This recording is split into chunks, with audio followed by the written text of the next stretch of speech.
menurut Bapak atau Ibu yang pahami atau diajarkan di gereja ini, kapan Yesus akan datang kembali?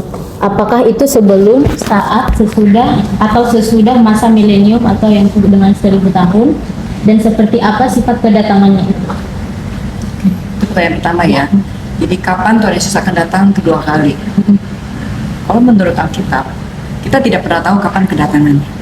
Mungkin banyak dari denominasi gereja ataupun juga banyak orang yang berkata bahwa Tuhan Yesus akan datang kedua kalinya pada saat ini, pada tahun sekian.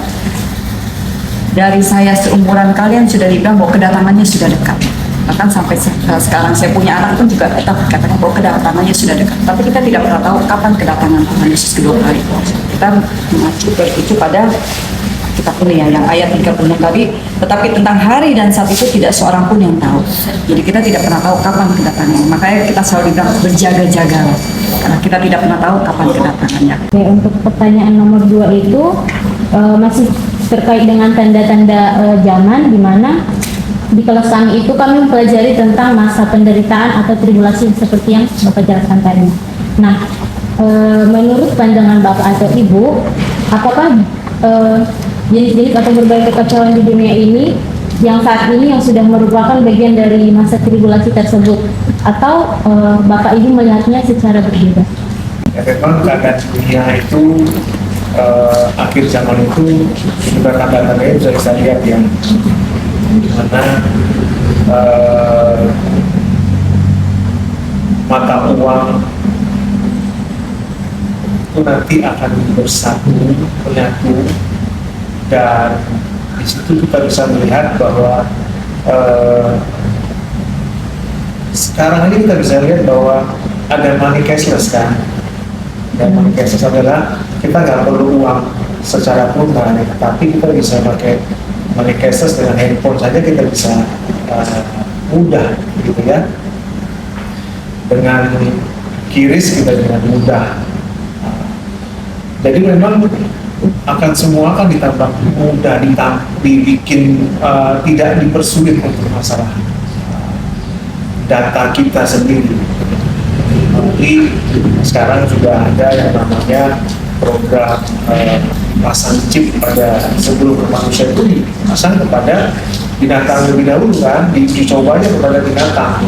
Nah itu pasti akan larinya kepada manusia, di mana manusia akan dipasang chip di mana data-data manusia tersebut sudah terekam, bahkan seluruh dunia akan tahu siapa kita. Mengenai kondisi setelah kedatangan Yesus kedua kali, lantas kami mempelajari tentang konsep times atau kami dan dunia baru. Menurut Bapak dan Ibu, apakah dunia yang saat ini nantinya akan dihancurkan oleh Allah atau sebenarnya akan dipulihkan dan diperbaharui menjadi suatu ciptaan yang baru? Dan bagaimana perubahan ini bisa mempengaruhi kita sebagai orang percaya dalam bekerja, khususnya dalam hidup kehidupan kita di dunia yang sekarang. Di zaman kedatangan Tuhan Yesus itu memang sesuatu yang pasti. Sebelum Tuhan Yesus datang, tentu kita berharap dengan yang namanya rapture.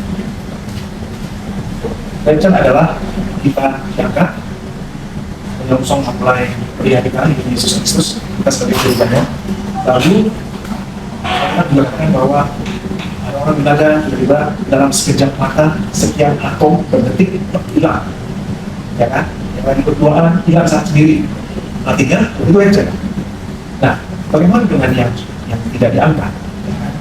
Yang tidak diangkat tentu akan mengalami yang namanya penderitaan. Saya katakan tadi tribulasi, dia akan mengalami 7 penderitaan di materai, lalu 7 sangkatala, dan juga dengan 7 calon Tuhan. Dan pasti akan sangat sulit untuk orang yang masih Kristen yang didatangkan untuk bisa bertahan. Sangat sulit, ya. Sebelum itu, saya ingin untuk memulai dengan pertanyaan pertama Ibu. Pertanyaannya yaitu, kapan Ibu memahami atau mengajarkan saat kedatangan Tuhan Yesus kembali? Apakah itu terjadi sebelum, saat, atau sesudah masa milenium atau masa 1000 tahun? Dan secara alkitabiah seperti apa sifat kedatangan tersebut? Kita percaya kedatangan Tuhan Yesus itu pasti, tapi nggak ada yang tahu kapan, kan itu ya. 1 Tesalonika 4 jadi ayat 13 sampai 18 coba. 1 Tesalonika 4 ayat 15. Selanjutnya kami tidak mau saudara-saudara bahwa kamu tidak mengetahui tentang mereka yang meninggal, supaya kamu jangan berduka cita seperti orang-orang lain yang tidak mempunyai pengharapan. Terus Karena 18. 14, karena jikalau kita percaya bahwa Yesus telah mati dan telah bangkit, maka kita percaya juga bahwa mereka yang telah meninggal dalam Yesus akan dikumpulkan Allah bersama-sama dengan Dia. Ini kami katakan kepadamu dengan firman Tuhan, kita yang hidup, yang masih tinggal sampai kedatangan Tuhan, sekali-kali tidak akan mendahului mereka yang telah meninggal. Sebab pada waktu tanda diberi, yaitu pada waktu penghulu malaikat berseru dan sangkakala Allah berbunyi, maka Tuhan sendiri akan turun dari surga dan mereka yang mati dalam Kristus akan lebih dahulu bangkit. Sesudah itu, kita yang hidup yang masih tinggal akan diangkat bersama-sama dengan mereka dalam awan menyongsong Tuhan di angkasa. Demikianlah kita akan selama-lamanya bersama-sama dengan Tuhan. Karena itu, hiburkanlah seorang akan yang lain dalam perkataan ini. Ya, itu dia ya. Jadi yang kita imani apakah itu terjadi sebelum, saat, atau sesudah masa milenium 1000 tahun, yang kita imani tidak ada yang tahu kapan kedatangan Tuhan Yesus yang kedua kalinya. Tapi artinya kematian Tuhan Yesus ketika dia lahir ke dunia ini itu kita imani sebagai kedatangannya yang pertama. Lalu dia mati, bangkit, dan naik ke surga.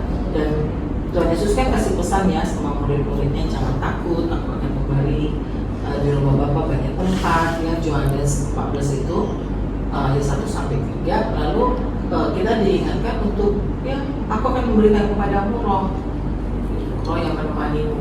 Dan murid-murid kan pada takut ya. Dan waktu Tuhan Yesus mati, makanya mereka sembunyi, dan datanglah Roh Kudus di Kisah Rasul 1 itu. Makanya di Kisah Rasul 2-nya juga ada jemaat mula-mula.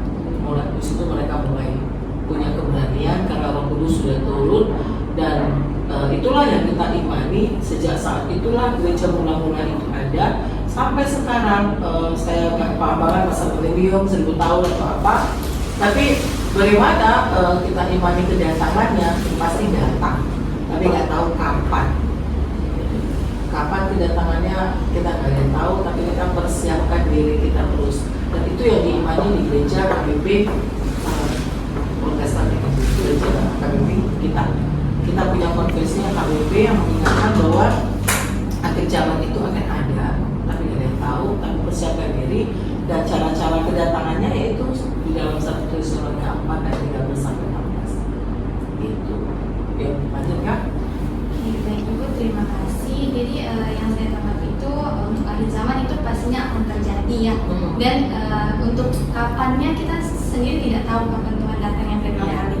Oke, baik. Untuk pertanyaan kedua, dalam materi mata kuliah kami mengenai eskatologi disebutkan adanya tanda-tanda zaman yang mengindikasikan perlawanan terhadap Allah, seperti masa tribulasi atau masa sengsara. Menurut pandangan Ibu, apakah berbagai tantangan maupun kekacauan yang terjadi di dunia ini yang merupakan bagian dari masa tribulasi tersebut? Atau adakah Ibu melihatnya sebagai tanda-tanda umum yang mendahului kedatangannya seperti yang terjadi pada saat ini? Ya, itu sudah dikatakan ya juga dalam Injil Matius tentang penghakiman.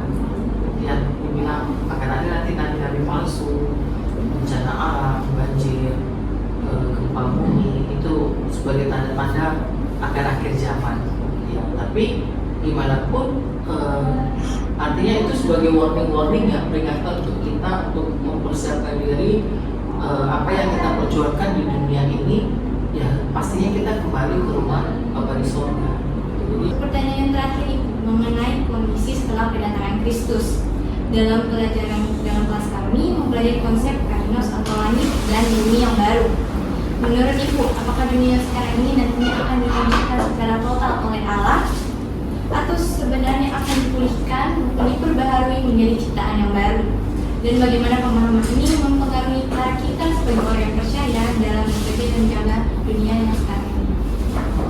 Ya, maksudnya akan dihancurkan total? Oh enggak, saya imani 1 Tesalonika tadi ya, bahwa orang-orang yang masih hidup ya kan? Berarti masih ada nanti yang masih hidup.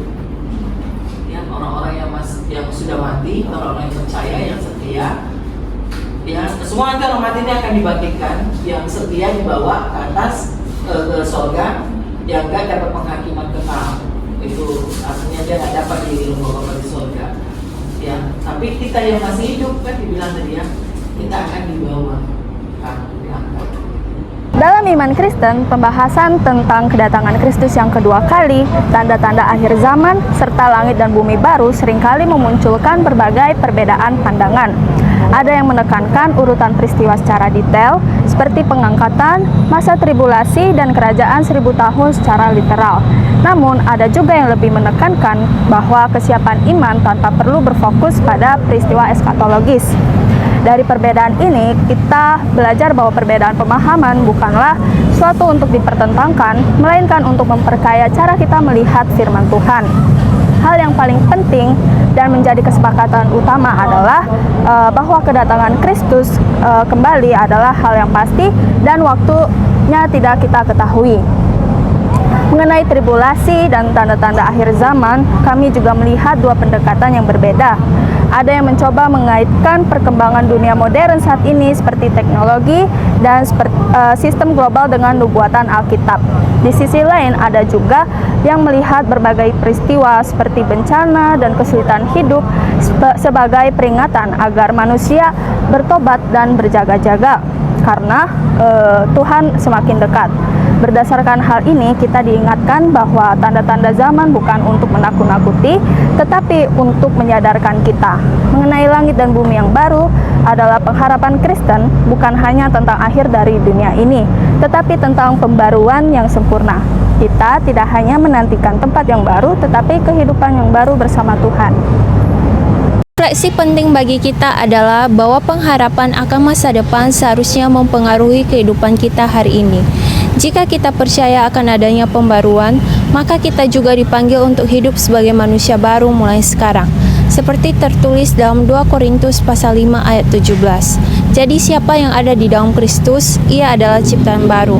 Oleh karena itu kita dipanggil untuk hidup dalam kasih, kebenaran, dan ketaatan kepada Tuhan. Ketiga topik ini mengarahkan kita pada satu hal utama, yaitu hidup dalam kesiapan iman. Bukan dengan ketakutan, bukan dengan spekulasi, tetapi dengan keyakinan dan pengharapan. Sebagai orang Kristen, kita dipanggil untuk tetap setia, terus berbuat baik, dan hidup benar, sambil menantikan janji Tuhan yang pasti akan digenapi pada waktunya. Tanggapan yang kedua, Pendeta GBI mengaitkan berbagai perkembangan teknologi modern dengan persiapan menuju sistem antikristus. Nah, ini menunjukkan pendekatan yang mencoba menghubungkan nubuatan Alkitab dengan realitas teknologi masa kini. Sedangkan Pendeta HKBP mengambil pendekatan yang lebih pragmatis dan juga pastoral. Bencana alam dan berbagai kesulitan hidup dipandang sebagai warning atau peringatan untuk mempersiapkan diri, bukan sebagai penentu pasti akhir zaman. Nah, pandangan ini lebih sesuai dengan materi WDK yang mengajarkan bahwa tanda-tanda zaman menuntut keputusan dan ketekunan dalam berjaga-jaga. Bisa kita baca di dalam Matius pasal 24 ayat 42, bukan spekulasi tentang waktu yang pasti. Tanggapan yang tiga, Pendeta GBI menjelaskan adanya proses penghancuran dan pembaharuan yang bersifat total, di mana segala sesuatu bahkan hingga tingkat atom akan mengalami proses ini. Penekanan pada keadaan akhir yang penuh sukacita tanpa perkabungan air mata dan maut sejalan dengan pengajaran Alkitab dalam Wahyu 21 ayat 4. Sedangkan Pendeta HKBP menekankan aspek relasional dan dari langit dan bumi baru, yaitu ada hubungan yang baik dengan Allah. Fokusnya adalah pada pembaruan, menjadi ciptaan yang baru, dan bagaimana pemahaman ini mempengaruhi cara hidup sehari-hari. Dan Pendeta HKBP juga tidak menyebutkan penghancuran total, melainkan transformasi dan pembaharuan.